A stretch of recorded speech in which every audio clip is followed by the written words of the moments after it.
this morning we've got a pretty cool presentation. I know that some of you have seen some of the Tom Sawyer stuff before, but today we have a nice change of pace that we're actually going to be showing, in addition to a general overview of what we do, the specific use case at one of our customers. So the title says Global 2000 Company, and you might see a spoiler there that says Robert Sherman, Procter & Gamble. Might tip our hat who it is, but act surprised when he comes up here, please. So very quickly, I'm just going to run through an introduction of who we are, what we do at Tom Sawyer, talk about MBSE and the problems that we see there, and then we're going to look at the case study of what we did with Bob at P&G, and then depending on how much time and how many questions, I've also got a brief case study about aerospace that we can go into or not go into, depending on who you got questions for. So Tom Sawyer as a company, we've been around for 25 years. We started out completely dedicated to just graph layout, where do nodes and edges belong on a diagram. We've grown a lot from there, so we are a very broad-based data visualization company, providing both the tools and the consulting services and the expertise to go with it to organizations around the world. And one of our big growth areas recently has been in model-based systems engineering. So in the model-based systems engineering space, we have customers like P&G, we have customers like Toyota, JPL at NASA, but we also have a variety of other usages in other fields for companies like CenturyLink, TIBCO, Sanofi that are doing very different types of applications that still require understanding of connected data. And actually we have 5 major focus areas. Network topology, meaning communications and IT networks, link analysis for things like fraud detection, leak detection, key actors in criminal networks, schematics and maps, so geospatial and logical schematics, architectures and models, which obviously is what most of the people here this week are interested in, process flows and dependencies, meaning BPMN, but also supply chains, impact analysis, change analysis. And the way we work in all of these fields is actually the same. So we take as a given that you have some data, right? That you have some enterprise data source. Maybe it's inside of Rhapsody, maybe it's inside of Magic Draw, maybe it's inside of 50 different databases that are scattered throughout your organization, but they all have information about some problem that you need to solve. And in order to understand the answer to that problem and support your decision making, you need to have some way of viewing that interactively so you can see the right piece of the puzzle the way you need to see it. So how do you actually get there? The answer is that first you need to bring the data from wherever it's siloed into a shared application model. Then you need to process that data in some way and have a two-way stream so that you can analyze, understand, and interact with that data, and if necessary, push it back to its data source. And Tom Sawyer Perspectives is the product that we build that underlies all of our solutions, and that handles the federation, the processing and analytics, as well as the interactive viewing piece in both desktop and web applications. This is all enabled by a graphical design interface that makes it very, very fast to create and configure applications and customize them once they've been built. So typically this will reduce the amount of code and the time to delivery by as much as 80%. So model-based engineering. Right, this is of keen interest, and every year that I've come to INCOSE, there's been more interest in model-based engineering, but the level of adoption of model-based engineering has not grown as rapidly as the interest, and this is kind of a nice summary as to why. Model-based engineering is a way to build lots of diagrams, but it's not historically been a way to maintain lots of diagrams and a way to understand what's actually in the model once it's been built and make sure that one representation of the model is actually up to date or comprehensible. And so that's really the problem that we have set out to solve in this space as data visualization experts, is let the modelers build the model, let them provide the intelligence to answer the questions, and we will provide the way to extract the answers once they're in there. So we have built this model-based engineering module that is now available out of the box with Tom Sawyer Perspectives that integrates with Magic Draw and Teamwork Cloud in both desktop and web. It supports all of the SysML compliant diagram types with the exception of sequence diagrams, which have some problematic model representation that makes it a little trickier, but all the other ones are very nicely supported.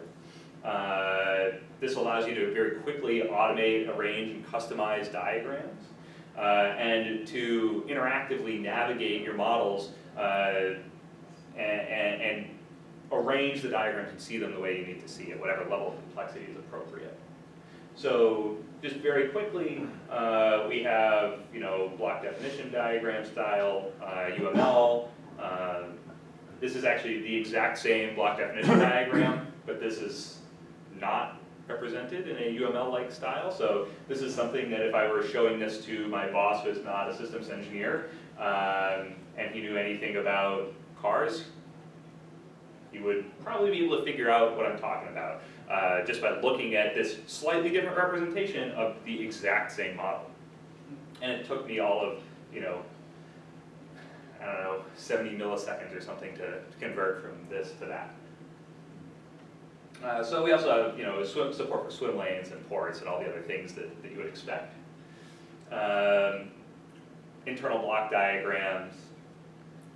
So if you want to see anything about that, we can talk about that in exhaustive depth over at our booth in the other room. But today, the really exciting thing is that we have Bob here with us, and that Procter & Gamble has this very hard problem that they need to solve because they have a massive array of products, huge organization, very expensive, decisions to make that affect, huge product lines.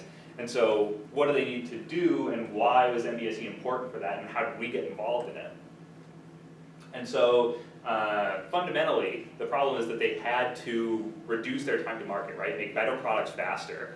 And the way that they needed to get there was understand the knowledge that was already inside the company, how to manage changes, what was going on in their trade space. And they came into this problem with 40 different functional groups, none of whom could really speak to each other, right? They were all fundamentally disconnected by a lack of common verbiage to describe the same concepts. And what this meant was that you had to get these technical masters in a room, and the more products you have, and the more technical masters who retire, the harder and harder that gets, right? And so in order to make this problem manageable, they needed to make a change. And so they chose that they wanted to do MBSE, but when they started looking at SysML and the state of MBSE in the wider world, the complexity of it was just overwhelming. And so you needed not only the domain masters, then you needed to get the SysML masters in the room, and it gave an avenue, but it didn't solve the problem.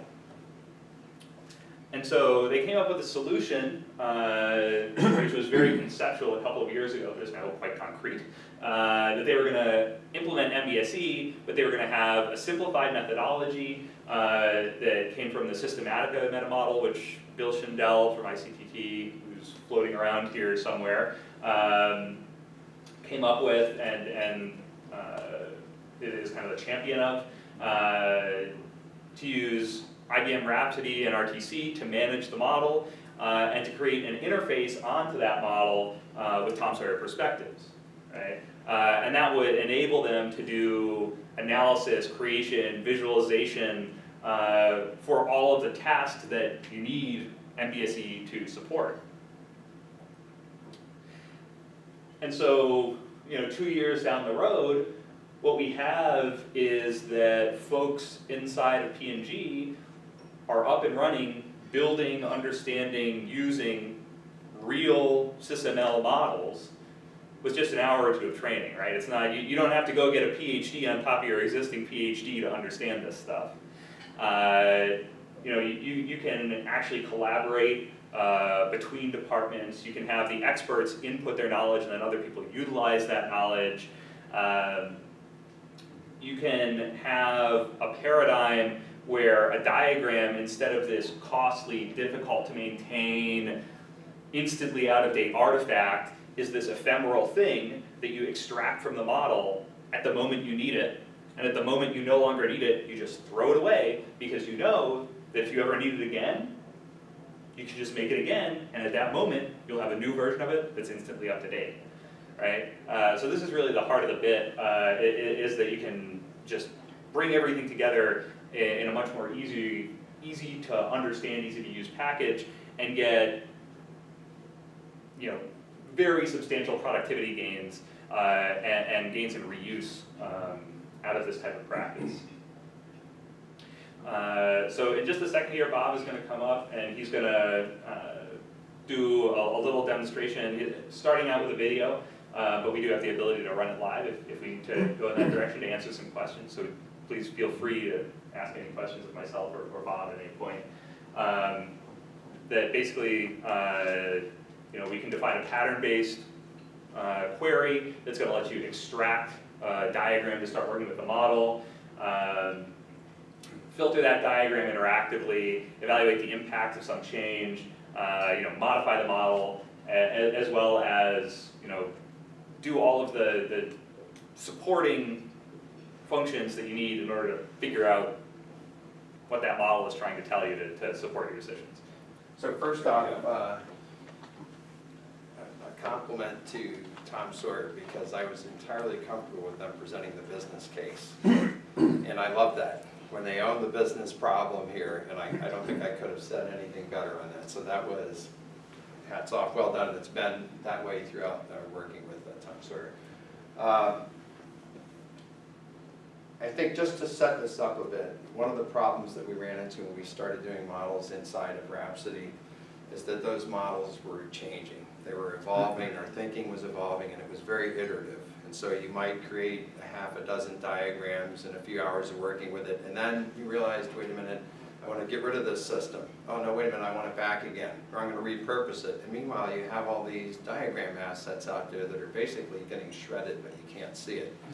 And so it really was reaching the point of showstopper, because we just couldn't spend that much time to maintain those things. And that's when we just came up with the idea, geez, maybe diagrams could be disposable, if in fact we could do a good enough job of generating those. And then that led to more emergent stuff. You always stumble across these things. Then we realized, wow, creating these diagrams in real time like this, it helped us actually error check our work, and it expedited that iterative process too.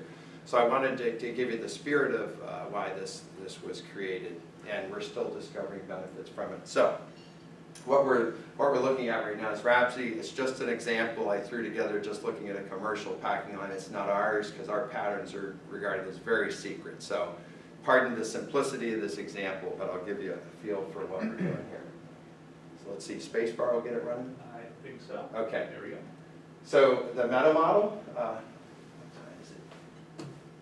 okay. The meta model is really important. That actually was the root of the beginning of our systems engineering transformation. So I can't say enough about that. We can't really dive into it deeply here. I really would encourage you to get with Bill Schindel and learn about that. But in essence, what you're looking at is the Rhapsody bill of materials, basically, with the object browser. But what's in there is an identification of who the stakeholders are of a system, the features they expect from it. And this canonical meta model says that all features are brought about through an interaction that happens between roles. And that ultimately we assign roles to chemicals when we understand all the requirements and behaviors of those things. And so with a role, I mean behaviors about its full life cycle. So if it's a material, it has a behavior or role of being stored on a ship or in a rail car, and then it has a characteristic of being staged, then working through our manufacturing processes.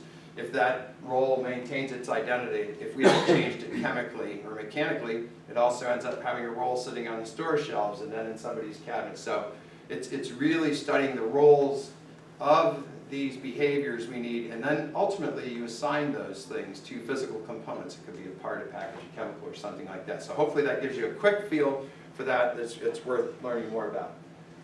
So this just quickly says, okay, you should be able to go in and find features in here. And so I'm talking about generically a manufacturing process. Well, what would you like to know about that typically? Well, it's availability, and in here it happens to be liquid filling, case packing type of thing. So if we drill down into their health and safety features, there are all these features.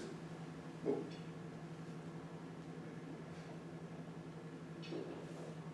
going on with the mouse? Here we go. Okay.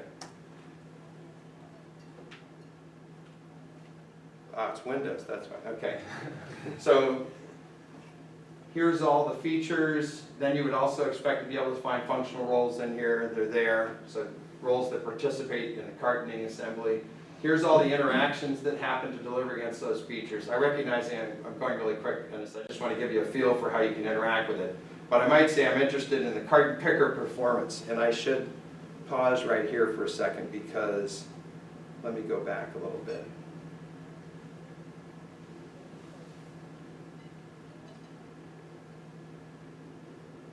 There's a part that's really key.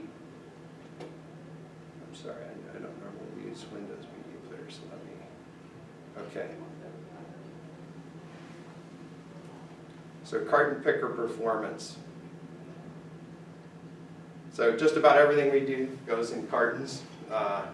And there's transformations that happen in there where you have like a stack of sleeves, really compressed cartons, and you have to pick them out at an incredible rate. I mean, it looks like a propeller motor, it's going so fast, but the physics of getting that thing opened up and placed in a flighted conveyor is pretty critical, being able to grab that thing reliably. If you can't, you shut down the whole line.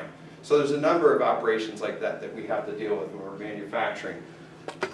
But part of what we're doing here is, in the tool, is somebody saying, hey, I want to know everything that goes into carton performance. And so it automatically reached into the SysML model, and it pulled out what a master had modeled about the feature space, the logical roles required, and how they were assigned to physical systems. That one step we went through, I think you have to stop by the booth because we sort of skipped over the process of building the filter. And there's a lot of innovation that went into there to being able to define a path through the systems model. Do you want to include features? Do you want to include requirements? Which direction are you allowed to travel? So I would stop by and see that. Long story short, we'll zoom in. Somebody could come in here and they could literally get an education around what are the behavioral roles that have to participate in a cartoning operation. And then they can see the materials, the orange things that were assigned to that. And with this use case here, what we're doing is changing the carton roughness, the surface roughness of a carton, because there's some consumer benefit to that.